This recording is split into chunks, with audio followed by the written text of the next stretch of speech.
10절 말씀 가지고 이상현 목사님 나오셔서 하늘의 창을 열라 라고 하는 제목으로 말씀 전해주시겠습니다. 은혜 많이 받으시기 바랍니다.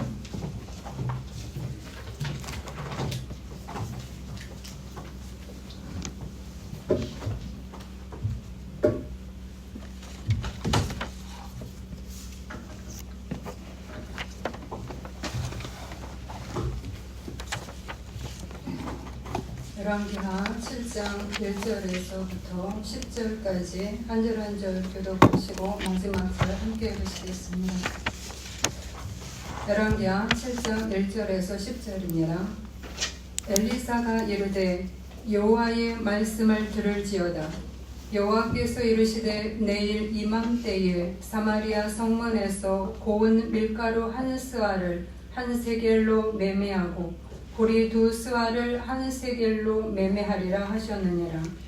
그때에 왕이 그의 손에 의지하는 자 곧 한 장관이 하나님의 사람에게 대답하여 이르되 여호와께서 하늘에 창을 내신들 어찌 이런 일이 있으리요 하더라. 엘리사가 이르되 내가 내 눈으로 보리라. 그러나 그것을 먹지는 못하리라 하니라. 성문 어귀에 나병 환자 4사람이 있더니 그 친구에게 서로 말하되 우리가 어찌하여 여기 앉아서 죽기를 기다리랴. 만일 우리가 성읍으로 가자고 말한다면 성읍에는 굶주림이 있으니 우리가 거기서 죽을 것이요 만일 우리가 여기서 머무르면 역시 우리가 죽을 것이라. 그런즉 우리가 가서 아람 군대에게 항복하자. 그들이 우리를 살려두면 살 것이요 우리를 죽이면 죽을 것이라 하고 아람 진으로 가려 하여 해질 무렵에 일어나 아람 진영 끝에 이르러서 본즉 그곳에 한 사람도 없으니 이는 주께서 아람 군대로 병거 소리와 말 소리와 큰 군대의 소리를 듣게 하셨으므로 아람 사람이 서로 말하기를 이스라엘 왕이 우리를 치려하여 햇사람의 왕들과 애국 왕들에게 값을 주고 그들을 우리에게 오게 하였다 하고 해질 무렵에 일어나서 도망하되 그 장막과 말과 나귀를 버리고 진영을 그대로 두고 목숨을 위하여 도망하였습니다. 그 나병들이 환자들이 진영 끝에 이르자 한 장막에 들어가서 먹고 마시고 거기서 은과 금과 의복을 가지고 가서 감추고 다시 와서 다른 장막에 들어가 거기서도 가지고 가서 감추니라. 나병 환자들이 그 친구에게 서로 말하되 우리가 이렇게 해서는 아니 되겠도다. 오늘은 아름다운 소식이 있는 날이거늘 우리가 침묵하고 있도다. 만일 밝은 아침까지 기다리면 벌이 우리에게 미칠지니 이제 떠나 왕궁에 가서 알리자 하고 가서 성읍 문지기를 불러 그들에게 말하여 이르되 우리가 아람 진에 이르러서 보니 거기에 한 사람도 없고 사람의 소리도 없고 오직 말과 나귀만 매여 있고 장막들이 그대로 있도이다 하는지라. 아멘. 네, 오늘 말씀은 하늘의 창을 열라 라는 제목으로 말씀을 드리고자 합니다. 제가 굉장히 젊어서 읽었던 그 동화가 하나 있습니다. 어른이었지만 감동 깊은 그러한 동화였는데 오스카 와일드의 거인의 정원이라는 그 동화입니다. 기억나실까요? 혹시 읽으신 분 있을까요? 욕심 많고 한 심술궂은 거인이 있었습니다. 근데 이 거인은 아주 커다란 정원을 갖고 있었어요. 근데 이 거인이 오랜 동안 먼 곳으로 여행을 떠나갔다가 다시 옵니다. 그런데 집에 돌아온 그 거인이 발견한 것은 자기 정원에서 놀고 있는 아이들이었어요. 이 아이들을 보자 거인은 야, 왜 너 여기서 놀고 있는 거야? 라고 하면서 그 아이들을 다 쫓아내고 아주 담을 높이 더 쌓아버렸습니다. 그런데 겨울이 가고 봄이 왔는데 이 거인의 정원에는 봄이 오지 않습니다.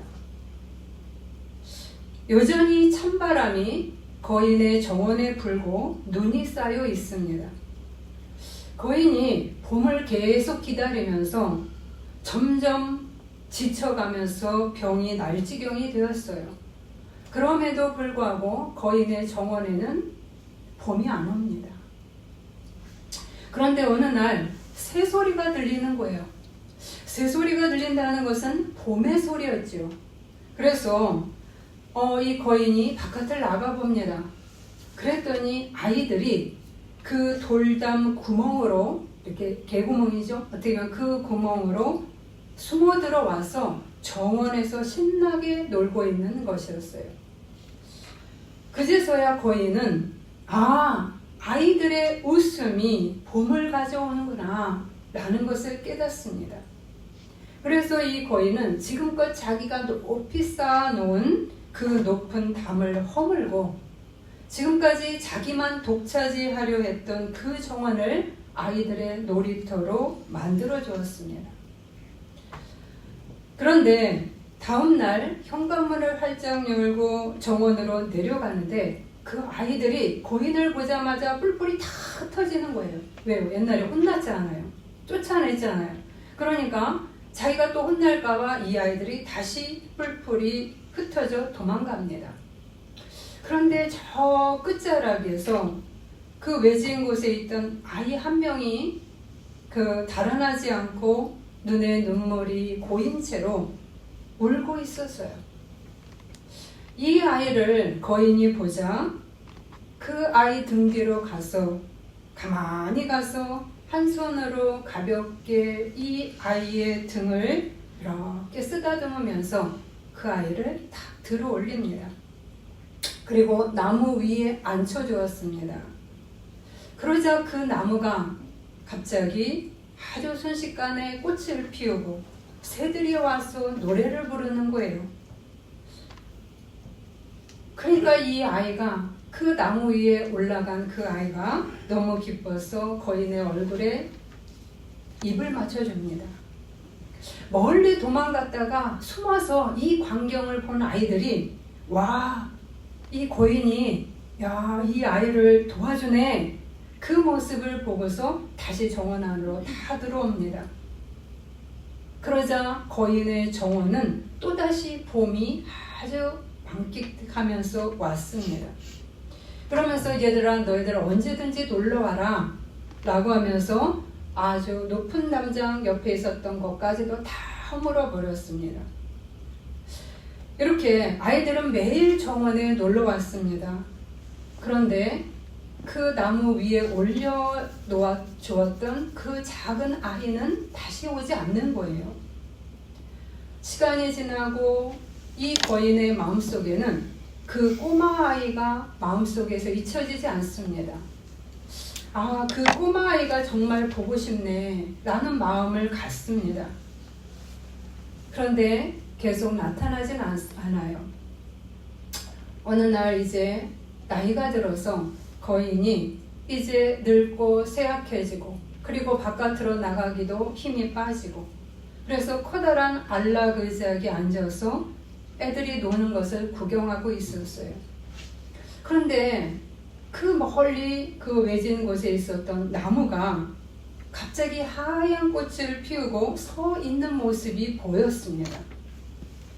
그리고 그 황금빛 나뭇가지 밑에에는 자기가 그동안 그리워했던 그 꼬마 아이가 거기에 서 있었어요. 이 거인 아저씨, 이제 노인이 된 이 거인은 너무나 기뻐서 그 아이에게 갑니다. 그런데 그 아이를 보자마자 그 아이의 손과 발등에 못자국이 나 있는 것을 보게 됩니다. 그러면서 이렇게 얘기합니다. 누가 감히 이런 상처를 입혔단 말이야. 내가 당장 그 녀석을 혼내줄 테니까 걱정 마라 라고 말합니다. 그러자 이 아이는 소금거리면서 대답을 합니다. 아니에요. 이것은 사랑의 상처예요. 그 순간 거인은 이 아이를 내려다보다가 갑자기 알 수 없는 두려움을 느끼고 그 자리에서 아이 앞에 무릎을 딱 꿇습니다. 예수님이었던 거죠. 아기 예수님이었던 거죠. 아이가 웃으면서 말했습니다. 당신은 예전에 나를 당신의 정원에서 놀게 해준 적이 있어요. 오늘은 당신을 천국에 있는 나의 정원으로 데려갈 거예요. 너무 아름다운 동화죠. 제가 이 동화를 아주 오래전에 보는데 지금까지 안 잊어지는 거예요. 그래서 오늘 말씀에 무엇을 예로 들을까? 근데 이 동화가 떠올랐습니다. 이번 주는 대림절 셋째 주입니다. 오늘은 핑크빛 초를 켭니다. 핑크빛 초를 켠다는 것은 바로 짙은 보라색의 어둠을 뚫고 점차 밝은 핑크빛으로 이끄시는 우리의 삶이 더욱더 나아지는 빛으로 될 수 있는 그 되어가는 그러한 하나님의 은혜를 주시는 것을 상징합니다.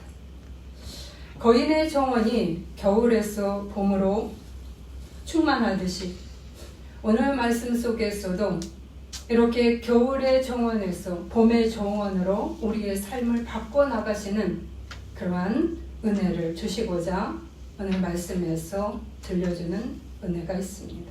아멘. 오늘 열왕기하 말씀에는 겨울이 온 거인의 정원처럼 사마리아 성읍은 북이스라엘의 수도였지요. 남북이 갈라지고 나서 북이스라엘이 이렇게 되어졌을 때 그 성읍, 수도가 바로 사마리아입니다. 이 사마리아 성읍에 혹독한 겨울이 찾아와 있습니다. 열왕기하 6장 25절에 보면 아람 사람이 사마리아를 애워싸므로 성중이 크게 줄여서 나귀머리 하나에 은 80세겔이요 라고 하는 말씀이 나옵니다. 지금 아람 군대가 이 사마리아 수도를 장기간 포위하고 있습니다. 그래서 이들은 전쟁과 아주 극심한 경제적인 환란이 이들에게 지속되고 있는 겁니다. 혹독한 겨울이 온 거지요. 특별히 나귀머리라고 나옵니다. 나귀머리 값이 굉장히 가격이 폭등했다는 겁니다. 나귀머리는 일반적으로 먹지 않는 사람들이 가장 맛없어 해서 팔리지도 않았던 그러한 아주 값싼 하찮은 그러한 음식이었습니다. 그런데 이 값이 얼만큼 뛰었냐면 노동자 1년치 값으로 뛴 거예요. 그게 80세겔입니다. 노동자가 4일 일한 것이 1세겔이에요. 그런데 80세겔 계산해 보니까 1년치 봉급입니다. 연봉이에요. 이 나귀머리 하나를 먹기 위해서 이걸 살려면 이만큼의 돈이 있어야 되죠. 비둘기똥. 그런데 여기에 엎친 데 덮친 격으로 비참한 상황이 벌어지고 있습니다. 한 여인이 왕에게 고소를 합니다. 왕이시여, 오늘 저희가 옆집 여자하고 같이 내 자식을 먹자라고 은어를 했는데 오늘은 내 자식을 먹자. 그리고 내일은 내 자식을 줄 테니까 오늘은 네 자식 먼저 먹자라고 해서 내 자식을 먼저 먹었습니다. 시기를 한 거죠. 그런데 오늘이 왔는데 오늘 지금 이 여인이 자기 자식을 숨겨서 우리를 같이 먹지 않습니다. 이 이야기를 하는 거예요. 왕에게 이야기를 하니까 지금 얼마만큼 그 성 안의 상황이 극심한 건지를 이야기하는 거죠. 그 아이가 죽었는지 살았어 죽인 건지는 정확히 모르겠습니다. 어쨌든 내 아이를 먹어야 된다. 그런 지경에 이르는 거죠.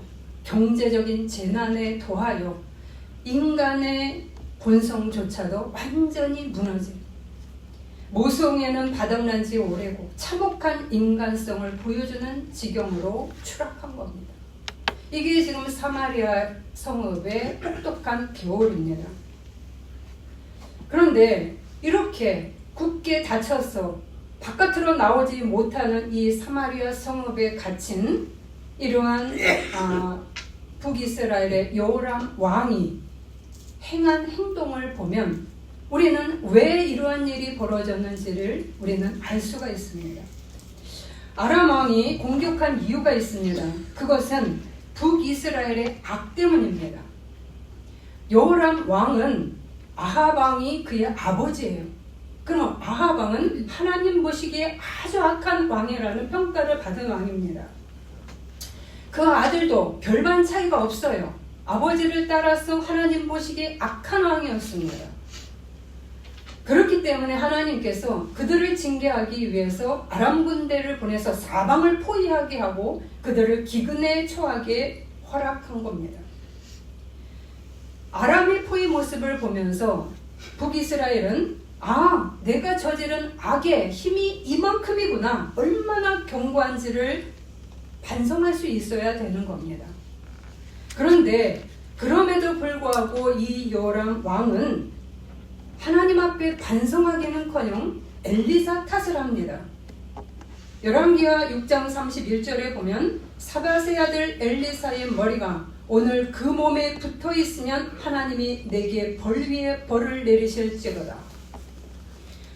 엘리사가 아람 장군 나아만을 고쳐준 것, 그리고 사로잡은 아람 군대 사람들을, 그 포로들을 다시 풀어줘서 돌려보낸 것에 대한 그 복수를 하러 이들이 온 것이다.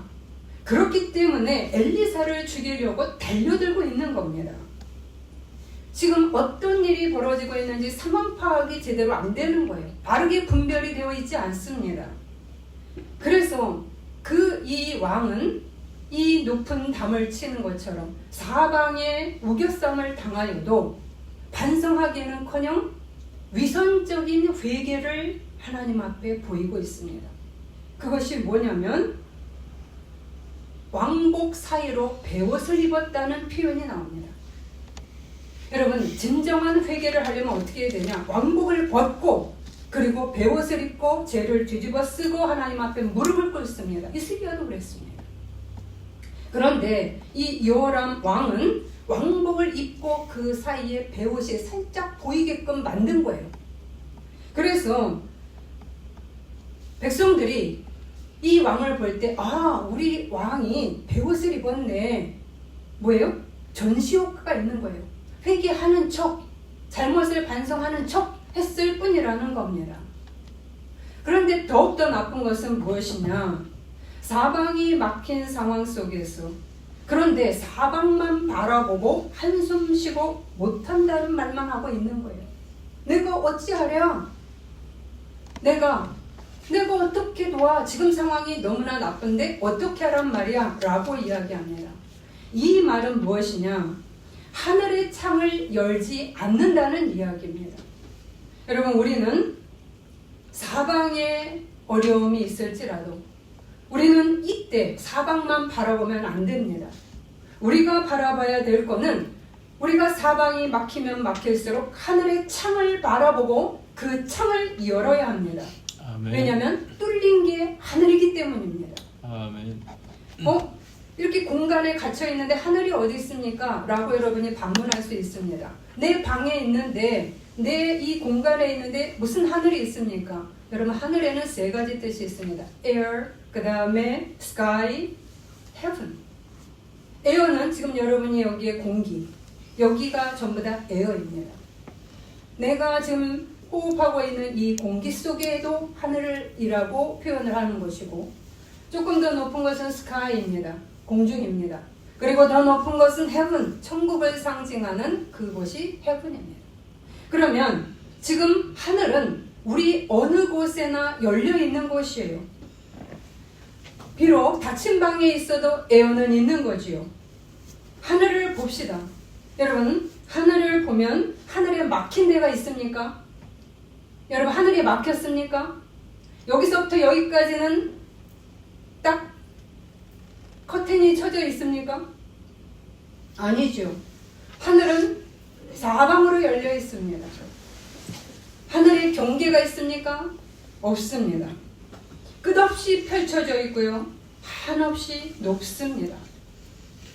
바로 이것은 하늘을 보면서 무한하신 하나님의 능력과 은혜를 기억하라는 것입니다.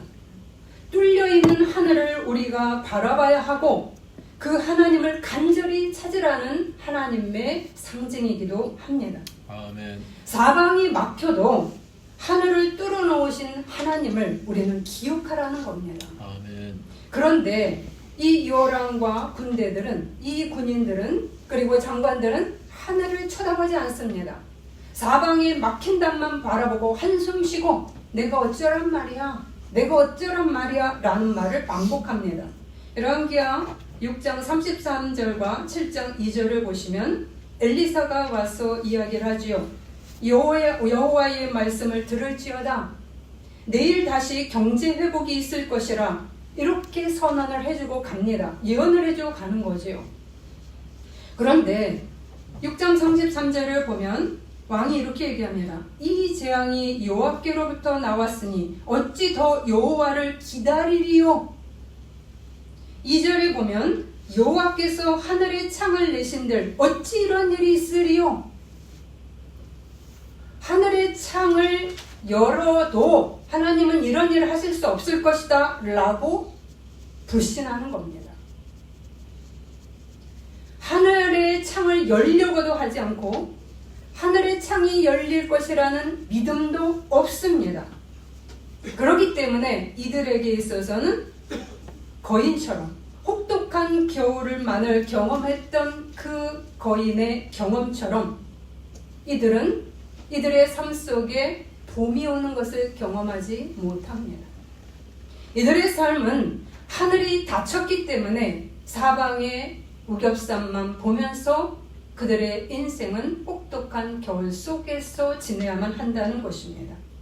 마음도 혹독하고 경제도 혹독하고 사회도 혹독합니다.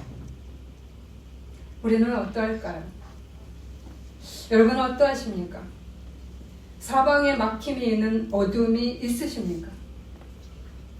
하늘의 창이 열려 있음을 알고 계십니까? 하늘의 창을 열기 위해서 달려들고 계십니까? 아니면 거인처럼 높은 담을 세워서 자신만의 어리석은 탐심과 악 속에서 겨울의 혹독함을 누리며 사십니까? 오늘 대림절 셋째 주는 말합니다. 하늘의 창을 바라봐라. 아멘. 그리고 그 창을 열라고 촉구하시는 겁니다. 아멘. 왜요? 하늘의 창을 열고 오신 예수님이시기 때문입니다. 하나님께서 하늘의 창을 여시고 하나님께서 당신의 은혜를 주시기 위해서 예수 그리스도를 이 땅에 보내신 것, 그것이 바로 하늘의 창을 여신 하나님의 아름다운 소식이었기 때문입니다. 아멘. 그러나 왕과 장관들은 이 하늘의 창을 열지 않았습니다.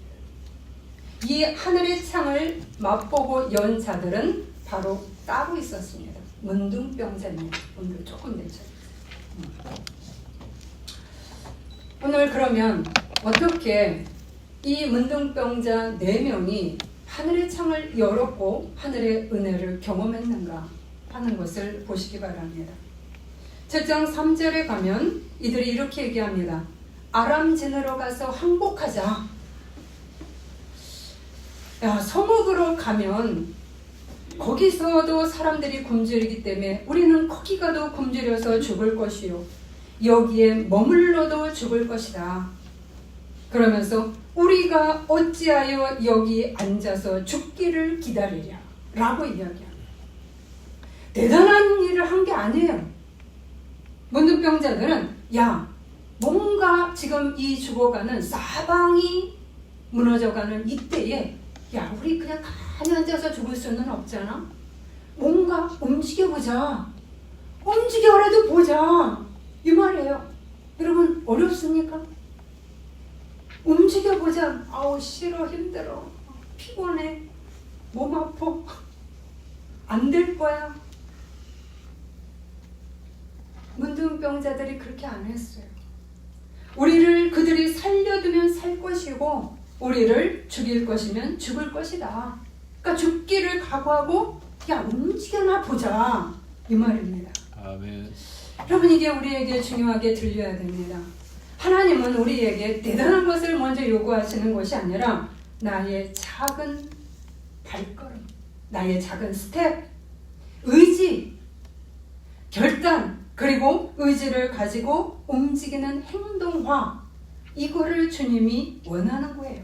아멘. 하나님의 역사를 체험하는 첫 작은 발걸음인데 하나님은 이거를 보셨다는 겁니다.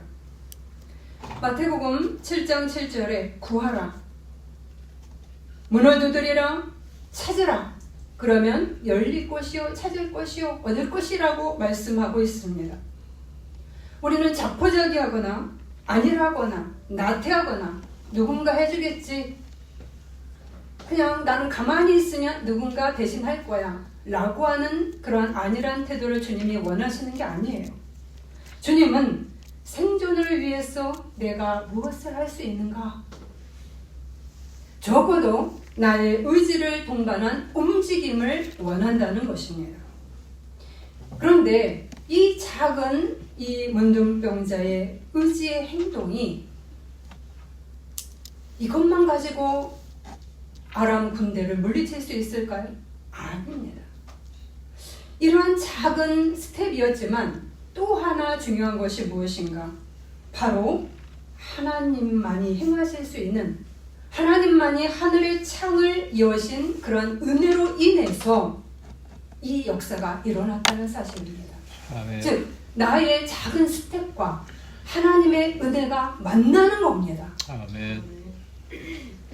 오늘 말씀에 보면 4명이 힘을 합쳐서 갑니다. 그런데 하나님은 이 4명의 발자국을 어떻게 역사하는가?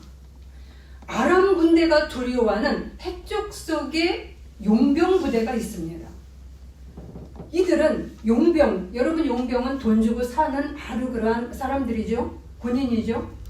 그런데 해쪽 속 용병이라고 말하면 굉장히 잔인하고 무서운 그런 용병이었어요. 그런데 이 4명의 발자국 소리를 하나님께서 어떻게 들리게 하셨냐?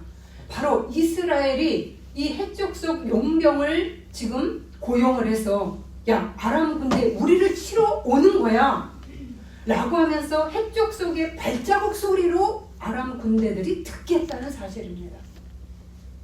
여러분 이 일은 우리가 할 수 있는 일이 아니에요. 우리가 할 수 없죠. 해질 무렵에 도망하되 모든 것들을 그대로 두고 목숨을 위해 도망하였습니다. 얼마나 긴급했으면, 얼마나 공포스러웠으면 모든 것을 내려두고 그냥 도망간 거예요. 이 정도로 해적 속의 용병의 위압감은 말할 수가 없었던 거예요.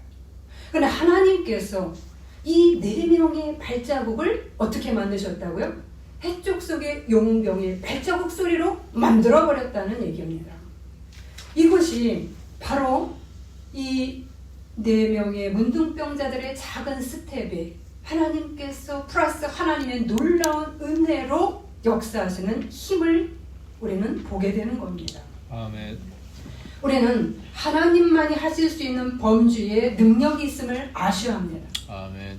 나도 할 수 있고 하나님도 할 수 있는 그게 아니에요. 나는 할 수 있지만 나는 할 수 없고 너도 할 수 없고 우리도 할 수 없는 하나님만이 하실 수 있는 영역의 능력이 있고 힘이 있다는 겁니다. 아멘. 시편 74편 13절 주께서 주의 능력으로 바다를 나누시고 물 가운데 용들의 머리를 깨뜨리셨으며 어떻게 바다를 여러분이 나누실 수가 있겠습니까? 어떻게 물 가운데 용들의 머리를 칠 수가 있습니까? 아무도 못합니다. 그럼에도 불구하고 이 일을 행하신 분이 바로 하나님이라는 거지요. 우리는 내 힘으로 여러분이 최선을 다해 사십시오. 게으르라고 말씀드리는 것은 크리스찬이 아닙니다. 크리스찬이 할 일이 아니에요. 하나님을 믿으면 게으르고 나태하고 그냥 알아서 하나님이 하실 거다라고 생각하지만 천만의 말씀입니다. 하나님은 우리를 일깨우지요. 우리의 게으름을 일깨워서 우리를 성실하게 만들고요. 우리의 남을 의지하는 그런 태도를 버리게 하고 우리로 하여금 독립적으로 설 수 있는 힘을 길러내시죠. 그러면서 서로 연합할 수 있도록 상생할 수 있도록 힘을 규합하게 만드는 분입니다. 하나님에게 가면 갈수록 부지런해지고 하나님에게 가면 갈수록 깨어나고 이것이 하나님의 역사입니다. 그러나 우리의 힘만으로 될 수 없음을 주님은 보시게 하면서 뭐예요? 우리의 힘을 넘어서는 하늘의 창이 열리는 은혜가 주어져야 한다는 것을 바로 오늘 문둥병자에게 보여주고 있는 것입니다. 그건 우리에게도 보여주고 있는 거죠. 그러면 우리는 질문을 하나 던질 수가 있습니다.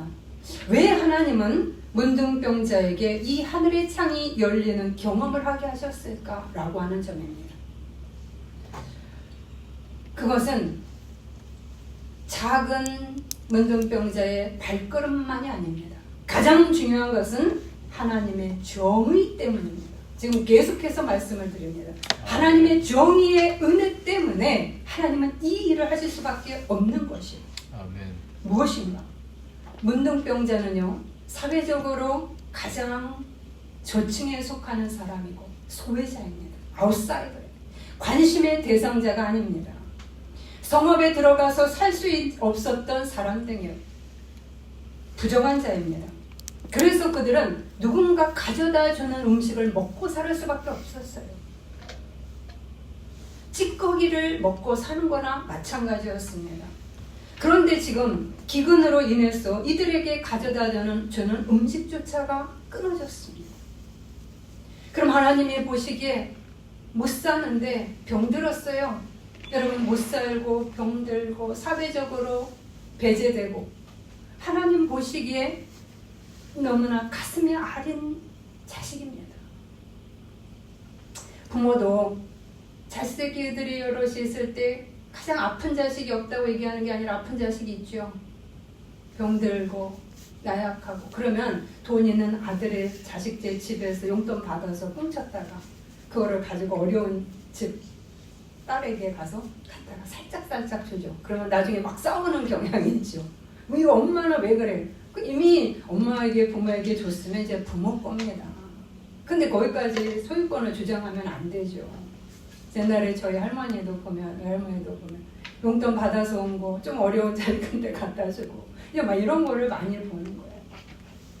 부모의 마음속에서 아픈 자식이 있죠. 하나님의 눈에 이 자식의 눈에 밟힙니다. 기울어진 저울에서 힘없이 있는 자들을 위해서 하나님이 일어선 거지요. 시편 99편 4절에 보면 능력 있는 왕은 정의를 사랑하느니라. 주께서 공의를 견고하게 세우시고. 우리는 아까 거인의 정원에서 굉장히 나약하고 외로운 아이가 있었다고 얘기했습니다. 그런데 그 외롭고 작은 아이가 예수님의 모습이었어요. 여러분, 왜 예수님 어린아이가 그 동화 속에서 외로운 작은 아이로 나타났을까요? 바로 주님은 이러한 사람을 버리지 않았다는 겁니다. 그리고 그의 모습으로 오셨지요. 말구 위에서 가장 낮은 자리로. 바로 이러한 하나님의 정의 때문에 주님은 일었습니다. 그리고 이것 때문에 우리들이 살아나지요. 바로 이들을 하나님 일으키기 시작합니다. 7장 8절입니다. 나병 환자들이 진영 끝에 이르러 한 장막에 들어가서 먹고 마시고 거기서 은금 의복을 가지고 감추고 다시 와서 다른 장막에서 가지고 가서 감추니라. 보세요. 오늘 나병 환자들이 맨 처음 한 게 무엇이냐면 먹고 마셨다고 얘기합니다. 하나님은 가장 기본적인 욕구, 시급한 문제, 경제적인 문제를 도외시하지 않습니다. 지금 오늘 말씀은 우리 안에 경제적인 문제를 해결하시는 하나님을 보실 수가 있습니다. 먹고 마시는 문제, 오늘 하루 일용할 양식조차 없는 이들에게 먼저 먹고 마시는 시급한 문제를 공급하셨다는 이야기입니다. 아멘. 그런데 여기서 멈추지 아니하고 재물을 숨겼다고 얘기를 했어요. 즉 저축을 했다는 이야기입니다. 여러분, 나병 환자들은요 생존을 위해서 살아가는 거예요. 생활이 아니에요. 생활이 되는 게 아니라 제자 전도사가 이야기합니다. 저는 생활이 되는 게 아니라 생존으로 살아갑니다. 왜냐하면 이 전도사들이 뭔 월급이 있겠습니까? 없죠. 그러니까 어렵죠. 저도 마찬가지입니다. 저는 생존하며 살아요. 이 말이 제가 꽂히는 거죠. 그냥. 동감. 생활이 안 되고 생존을 위해서 한다. 그러니까 이들은 생존의 문제 속에서 살아온 겁니다. 저축 개념은 있을 수가 없는 거예요. 그런데 하나님께서 생존의 문제를 해결함과 플러스 저축 개념도 이들에게 갖게 해준 거예요.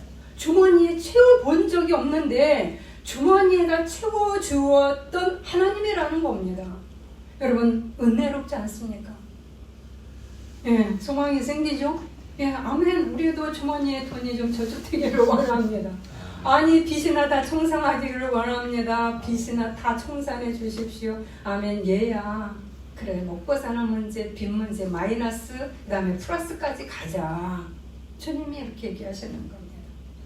바로 이 은혜가 이 나병 환자에게 임한 겁니다. 하나님의 구원은 우리의 영원 구원만 있는 게 아닙니다. 전인적입니다. 우리의 심리적인 문제, 우리의 사회적인 문제, 우리의 경제적인 문제. 먼저 하나님과의 바른 관계를 정립해 놓으시고, 여러분이 그래서 하나님과의 바른 관계를 정립하시고 축을 세우실 수 있어야 돼요.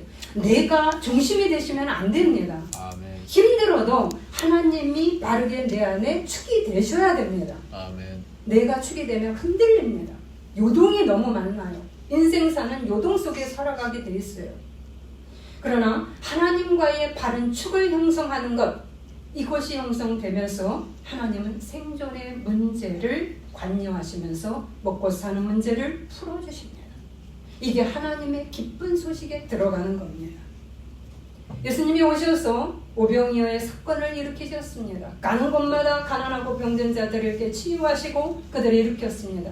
주님은 복지에 관심이 있으시다는 이야기예요. 관리자들은 복지에 관심이 없어도 주님은 우리의 복지에 관심이 있다는 것을 기억하셔야 합니다. 내가 그 대상이 되신다는 것을 나병 환자를 통해서 보셔야 된다는 것입니다. 그런데 오늘 문둥병자를 보시면 너무나 아름다운 모습을 보입니다. 이렇게 얘기합니다. 나병 환자들이 그 친구에게 서로 말하되 우리가 이렇게 해서는 아니 되겠다. 오늘은 아름다운 소식이 있는 날이거늘 우리가 침묵하고 있도다. 이제 떠나 왕궁에 가서 알리자. 밝은 아침까지 기다리면 벌이 우리에게 미칠지니 가서 문지기에게 가서 이 소식을, 아름다운 소식을 알리자. 이렇게 얘기합니다. 이게 무슨 말인지 아십니까? 이들은 탐욕으로 치닫지 않았다는 이야기입니다. 멈출 줄 알았다는 거예요. 내 소유욕에 내가 재물을 주머니에 채워 넣습니다. 내 재산이 불리는 것에 대한 기쁨 속에서 내 주머니를 끌려는 것이 너무나 인색하고 그런 모습을 보이지 않는다는 거예요. 남에게 주는 거 아깝고요. 나만 계속 집이 몇 채씩 내 통장의 잔고만 늘리고 내가 섬기는 것에 인색한 모습이 아니라는 겁니다. 이들은 반성합니다. 이렇게 살면 안 돼. 여러분, 가장 가난하게 살았고요. 주머니에 쥐어본 적도 없는 사람이고요. 생존으로 오늘 허덕이는 이 사람의 입에서 무슨 말이 나와요? 이렇게 살면 안 돼. 탐욕을 멈춰주라 합니다. 탐욕은 증거를 가져다 준다는 것을 깨닫습니다. 이렇게 되면 아침에 우리 살아남지 못해.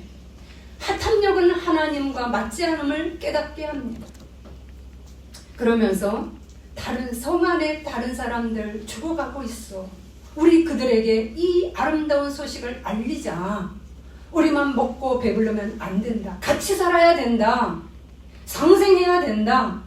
라고 이야기하며 발빠르게 그 한밤중에 성으로 들어갑니다. 하나님 보시기에 아름다울 수밖에 없습니다. 왜 하나님의 하늘의 창이 이들에게 먼저 열렸는지를 여러분 보셔야 합니다. 하나님의 마음과 하나님의 긍휼의 마음과 하나님의 정의의 마음이 이 문둥병자들의 마음과 만났다는 겁니다. 탐심, 이기심,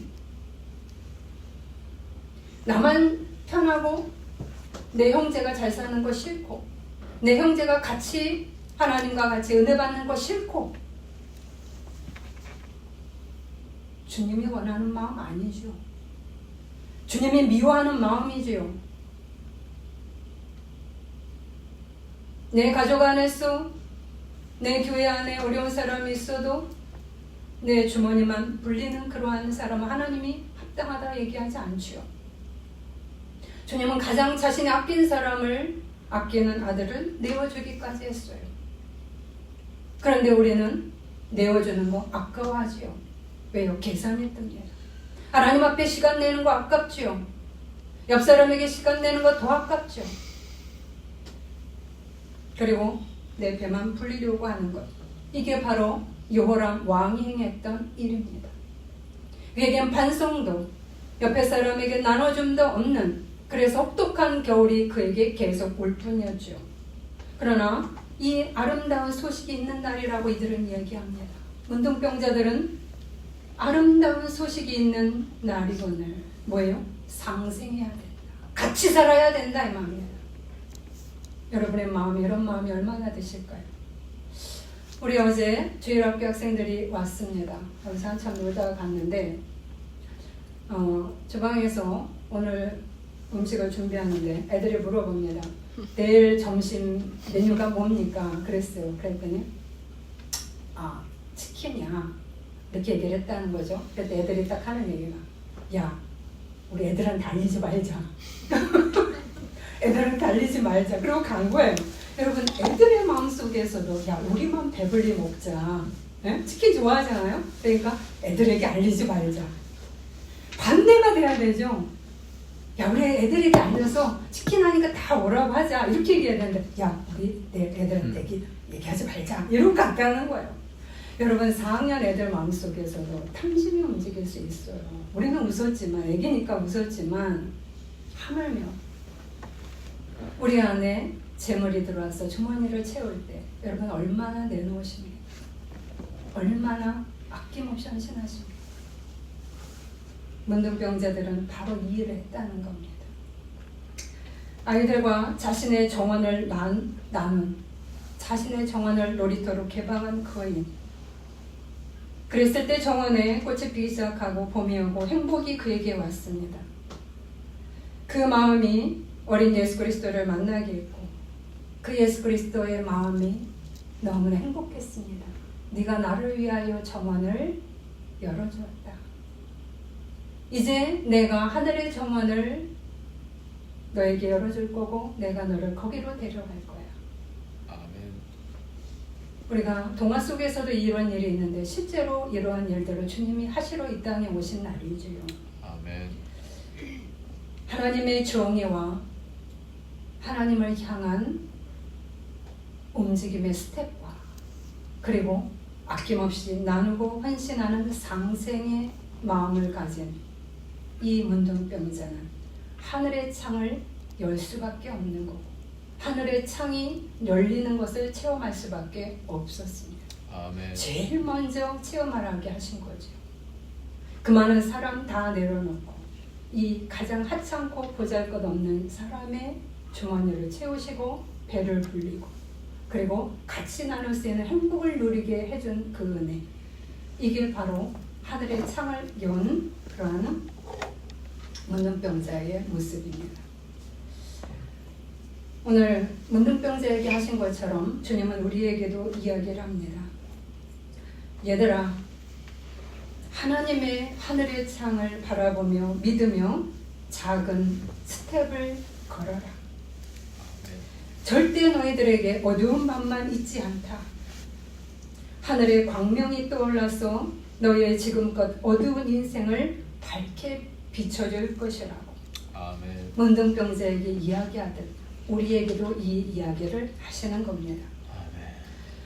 하늘의 창을 열고 이 땅에 오신 분, 오직 하나님의 은혜로서 가장 최고의 선물이 되셔서 우리에게 주신 분, 그 예수 그리스도께서 우리의 어둠을 깨트리고 사방의 막힘을 깨트리고 정의의 빛과 생명의 떡을 가지고 우리를 일으키십니다. 그것이 바로 분홍색 초를 켜는 이 시간 오늘입니다. 우리에게는 아직도 여전히 뚫린 하늘이 존재합니다. 모든 분에게. 아멘. 우리가 이 창을 믿으면서 정말 하나님의 정의의 하나님이신 주님을 만나야 되겠습니다. 아멘. 정의의 하나님이란 긍휼만 있는 게 아니죠. 우리 안에 어둠을 깨트립니다. 그리고 긍휼의 은혜를 부어줍니다. 두 가지가 함께 있기 때문에 우리가 살아나는 겁니다. 아멘. 하나만 있으면 안 되는 겁니다. 우리의 악을 깨트리고 우리에게 하나님의 선으로 가득 채우는 은혜, 이것입니다. 이 나라에도 이 은혜가 임하였죠. 이사야서 61장 3절을 읽으면서 마치겠습니다. 시온에서 슬퍼하는 자에게 희망을 주어라. 죄를 뒤집어 썼던 사람에게 빛나는 관을 씌워 주어라. 상복을 입었던 몸에 기쁨의 기름을 발라 주어라. 침울한 마음에서 찬양이 울려 퍼지게 하여라. 그들을 이름하여 정의의 느티나무 숲이라 하여라. 야훼가 자기의 자랑거리로 손수 심으신 자들이라. 우리는 이 하나님의 느티나무처럼 되어야 되겠습니다. 아멘. 오늘 여러분이 이 은혜를 주시기 위해서 하늘의 창을 열고 오신 주님을 여러분 기꺼이 맞이하시기를 바랍니다. 아멘. 기도하시겠습니다.